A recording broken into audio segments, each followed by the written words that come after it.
수도꼭지 틀 때 딱 요렇게만 하세요. 첫 번째 단계는 사건 기록. 사건 기록.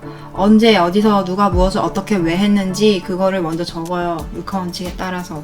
그래서 내가 오늘 내가 누구를 만났는데 그 사람의 요런 대화를 하다가 어느 공간에서 요런 일이 있었다. 수도꼭지 틀면은 그 백지 공포에 빠지는 분들 있죠. 뭐부터 써야 될지 모르겠다라는 분들이 있는데 그냥 오늘 있었던 일 쓰세요. 내 불편함이 뭔지는 알 거 아니에요. 불편한 게 있으니까 메모장을 켜서 수도꼭지 트는 거 아니에요. 그래서 그 불편함이 발생했던 그 사건 일지를 쓰는 거예요. 형사처럼. 자, 언제 누구와 어떤 일이 있었고 내 상황이 어땠는지를 먼저 객관적으로 적습니다. 두 번째, 내 감정 적는 거. 그 일은 그 일이에요. 그건 사실이에요. 하지만 그건 객관적인 거고 거기에서 내 감정이 어떻게 나왔는지는 알 수가 없어.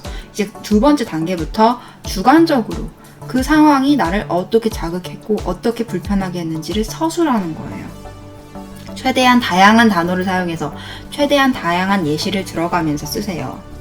뭐 예를 들면은 내가 오늘 친구를 만났는데 그 친구가 너무 잘난 척을 하고 나한테 혼수를 줘서 기분이 나빴던 상황이면 이렇게 적는 거지. 오늘 내가 홍대 근처에서 카페에서 친구를 만났는데 그 친구가 나한테 자기가 학교 성적이 잘 나왔다고 잘난 척을 하기 시작했다. 하나하나 상황을 설명하면서 거기에 대한 내 감정을 하나하나 설명하는 거지.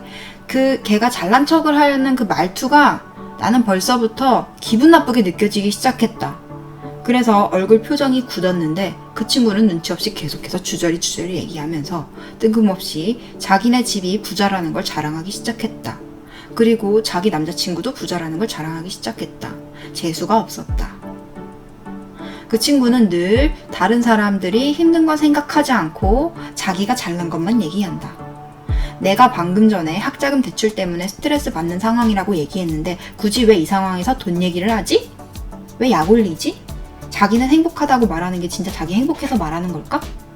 내가 힘든데 자기는 행복하다는 걸 나한테 말하고 싶어서 그렇게 티낸 것 같아서 기분이 더러웠다.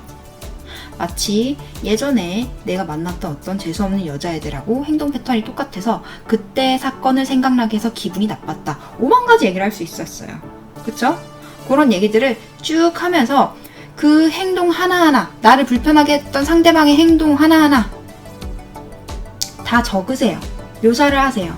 내가 작가라고 생각하고 한 톨도 놓치지 말고 내가 불편했던 것들을요 마치 남한테 요목조목 따지듯이 다 적는 거예요. 다 적어야지 최대한 화가 빨리 풀려요.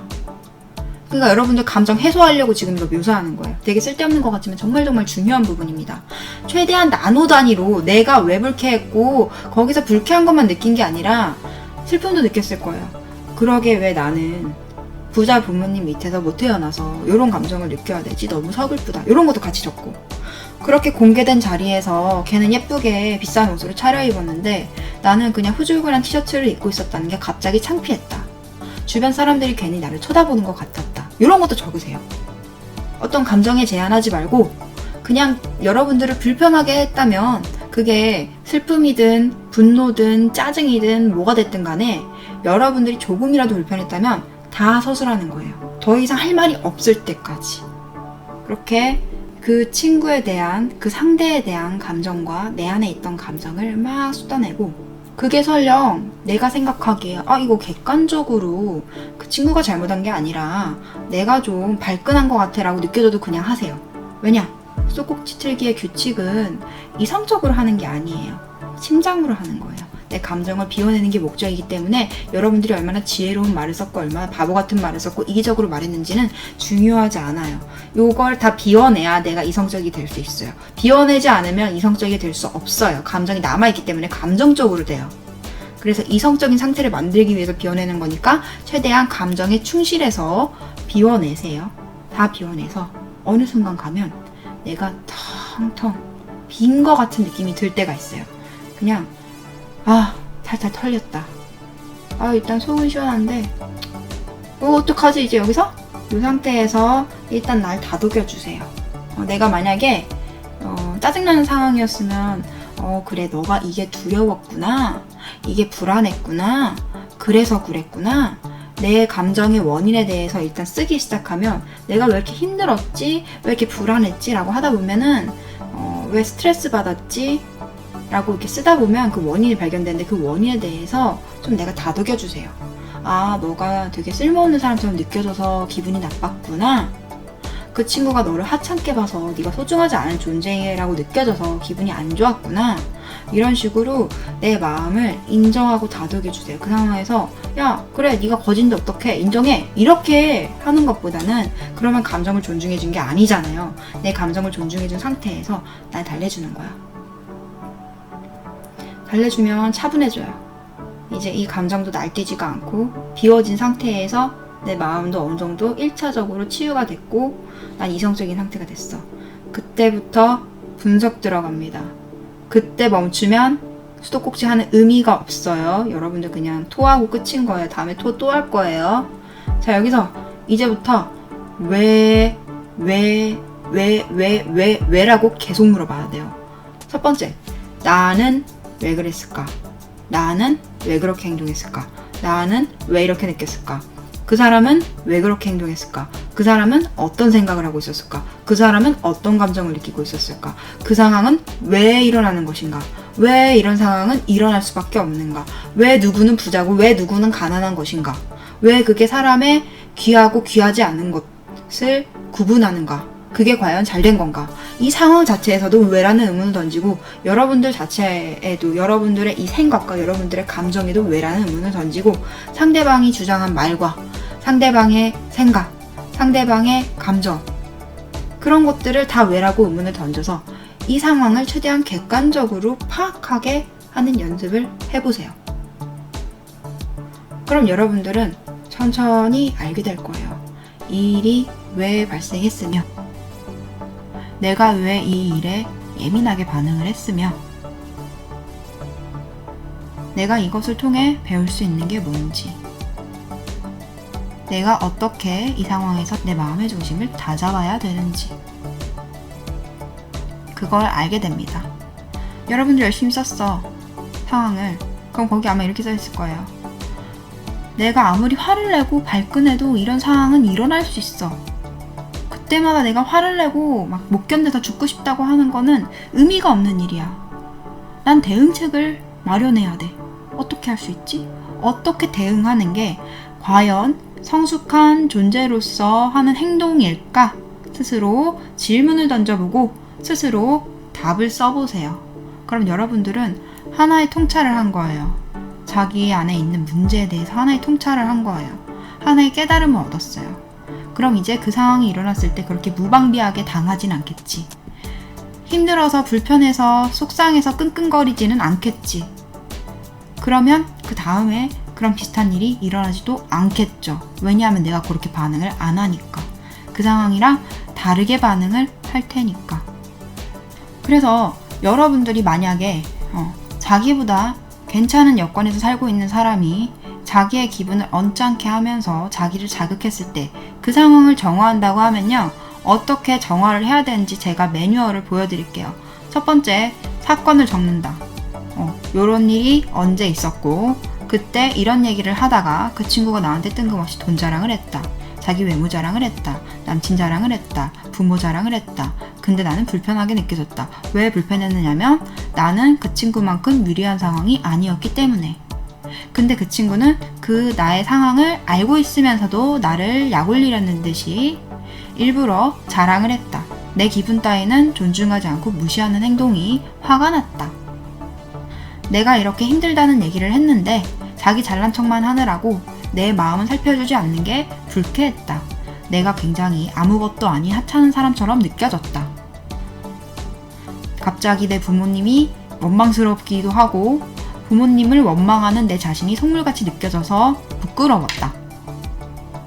그런데 내가 왜 나를 초라하게 느꼈는지 생각을 해보니까 사실 나는 원래 초라함이라는 건 돈이 많아야 부자가 돼야 없어지는 거라고 생각을 했는데 내가 지금 열심히 알바를 한다고 저 친구처럼 좋은 상황이 될 수 있을까?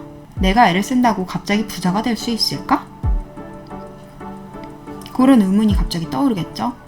그럼 이제 열심히 생각을 굴려보는 거예요.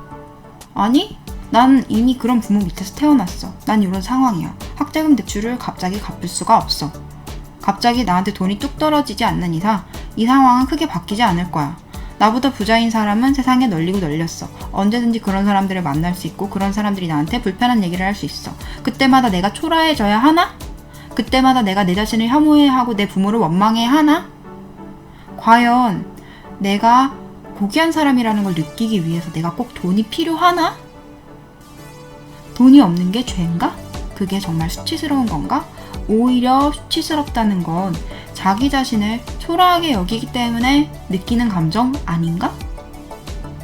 내가 태어날 때부터 열심히 노력을 해야지 부자가 되는 거라면 부자가 될 수 있었겠지만 난 아직 세상을 많이 살지 않아서 내가 열심히 노력을 한다고 갑자기 부자가 될 수는 없는 노릇이고, 그리고 처음부터 태어날 때부터 부자로 태어나는 사람들을 이길 수는 없는 노릇인데 내가 그 좁힐 수 없는 격차 때문에 나 자신을 괴롭혀야 하나? 무슨 소용이 있지? 근데 저 사람이 저기에 대해서 자부심을 느끼는데 내가 초라해져야 하나? 설령 저 사람이 노력해서 얻은 거라고 쳐도 내가 다른 사람하고 날 비교해서 날 괴롭힐 필요가 있나? 내가 하고 싶은 걸 열심히 노력해서 이루는 게 중요한 거지, 다른 사람이 얼마나 많이 잃었고 그래서 내가 초라해지고 이런 게 무슨 상관이지? 그게 내가 내 길을 걸어 나가는데 도움이 되나? 이성적으로 생각해봐요. 하나도 말이 안 돼요. 근데 그걸 여러분들이 안 해봤어요. 그런 생각을 할 기회를 안 했단 말이지. 그런 과정을 수도꼭지 틀기를 통해서 겪어보는 거예요. 그러면 쿨한 척을 하는 게 아니라 쿨해진다고. 아, 제가 잘난 척을 해. 근데 한마디로 제가 그냥 부모 잘 만나서 그런 거잖아. 하나도 부럽진 않네. 그럼 그 친구가 잘난 척 할 때 나는 앞으로 어떻게 말해야 되지? 저 친구는 그러면 왜 저렇게 행동했지? 아, 자기가 많이 가지고 있다는 거에 대해서 자랑을 하고 싶었구나. 자랑을 하면 자기가 뭔가 귀하고 대단한 사람이라고 느끼는 거구나. 근데 저 친구랑 나랑 이렇게 비교를 했을 때 누가 더 열심히 살았다? 이런 걸 비교를 했을 때 저 친구가 열심히 살아서 그런 것들을 얻은 게 아닌데 내가 왜 초라해지지? 나도 내 삶의 나름대로 열심히 살았는데 왜 초라해져요? 초라해질 필요가 없어. 전혀. 오히려 자부심을 느껴야지. 그리고 그 친구가 잘난 척을 하면은 어떻게 할 수 있을까? 그 친구는 나를 존중해주지 않아. 근데 여기서 선택지가 갈려요. 그럼에도 불구하고 존중해줄 것인가? 아니면 적당히 선을 그을 것인가? 그러니까 이 관계를 스탑하고 더 이상 불쾌감이 넘어올 수 없게 멈출 것인가? 또는 이 관계의 다음 단계로 발전시킬 것인가? 이 발전시키려면은 상대방의 마음을 이해하고 상대방을 존중해주고 어르고 달래면서 내가 원하는 방으로 유도해야겠지만, 보통의 분들은 아직 그 정도까지는 무리고 스탑하는 게 제일 좋습니다.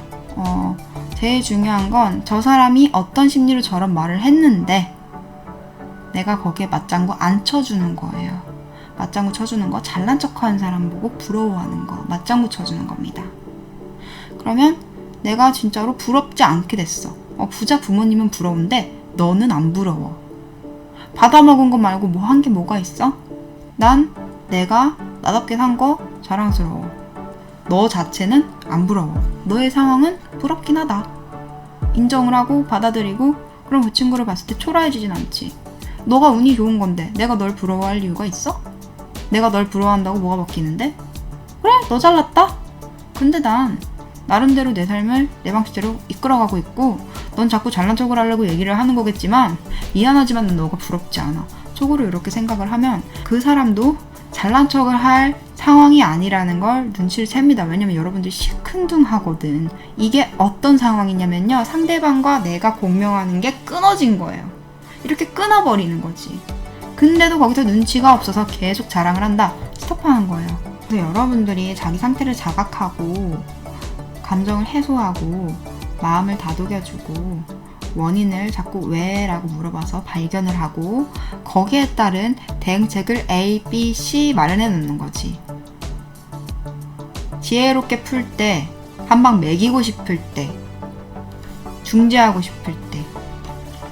예를 직장이에요. 직장 상사가 그랬어. 직장 상사랑 그렇게 하면 안 되잖아요. 직장 상사랑은 최대한 부드럽게 이렇게 어르고 달래주면서 잘 이렇게 유도를 해야 돼요. 그런 건 또 매뉴얼이 다르겠지. 그거를 지금 이 숫꼭지 틀기를 통해서 대응책을 마련하는 거예요. 근데 그걸 안 해놓으면 다음에 비슷한 일이 또 일어나고 또 당한다고. 또 힘들어한다고. 왜 반복해요? 내가 반복하지 않아도 되는 수수께끼 해결하는 방법을 지금 열쇠를 알려줬는데 왜 반복하냐고, 똑같은 일을. 내가 왜 힘든지도 모르고 힘들어하는 분들이 많아요. 그래서 맨날 말하는 게 무슨 노래 가사 제목에도 있어. 내가 왜 힘든지 나도 내 마음을 모르겠어. 그래서 혼란스러워. 말이 안 되는 거예요. 여러분들 입장에서 보면, 제 입장에서 보면 자기가 어떤 감정을 가지고 있는지 느껴보려고 연습을 하고 노력을 하고 그걸 단어로 표현하려고 노력을 하고 연습을 하는 게 누구한테나 필요해요. 근데 착각을 하는 거지. 나인데 날 모르겠어 라고. 거기서 그냥 안주해 있으면 안 되고 자꾸 나한테 왜 그랬니? 어디가 어떻게 힘든데? 어디가 어떻게 불편한데? 내가 어떻게 해주면 될까? 라고 나한테 자꾸 적극적으로 이렇게 물어봐주고 살펴봐주고 이러는 과정들이 필요해요. 그냥 힘든데 나 지금 힘든 거 신경 쓸 여유 없어 이러면서 넘겨버리고 이렇게 계속 무시하다 보면 여기 계속 쌓이게 되고 나중에 그 대가를 반드시 여러분들이 치르셔야 돼요. 그래서 더 이상 여러분들한테는 내가 힘든데 왜 힘든지 모르겠어 라는 변명할 수 없다는 거, 그거는 수도꼭지 틀면 답이 나오는데 안 튼 거라는 거, 그걸 아셨으면 좋겠고요. 모른 척 했다가 나중에 몰아서 정화하고 또 자기에 대한 죄책감 정화하고 이런 거는 반복하지 않으셨으면 좋겠어요. 매일매일 정화를 못 하시면 약식으로라도 자기 자신의 상태를 통찰을 하고 요것만 지금 해보세요. 지금 저 따라서 여기다 심장에다가 손을 얹고 눈을 감아봐요. 다음에 내 감정이 어땠는지 느껴봐요. 오늘 하루 내 감정이 어땠는지 내가 불편했던 때 떠올려봐요. 가장 불편했던 거. 그 사건 떠올리면서 이렇게 말하는 거지, 나한테. 그랬구나. 힘들었구나. 다독여주고. 속상했구나. 막 화가 나 있어. 화나는데 걔한테 막 맞장구 쳐줘서 그래 그 새끼가 나빴지 이렇게 하는 것보다는 네가 그래서 속상했구나 이렇게 마음을 알아주고 다독여주면 싹 내려가요. 그걸 남이 해줄 때까지 기다리지 마세요. 남은 절대 안 해줘요. 자기한테도 안 해주는 걸 남한테 어떻게 해주겠어요, 그 사람들이. 그러니까 여러분들이 스스로 내 마음을 알아주고 다독여주는 거를 해보세요.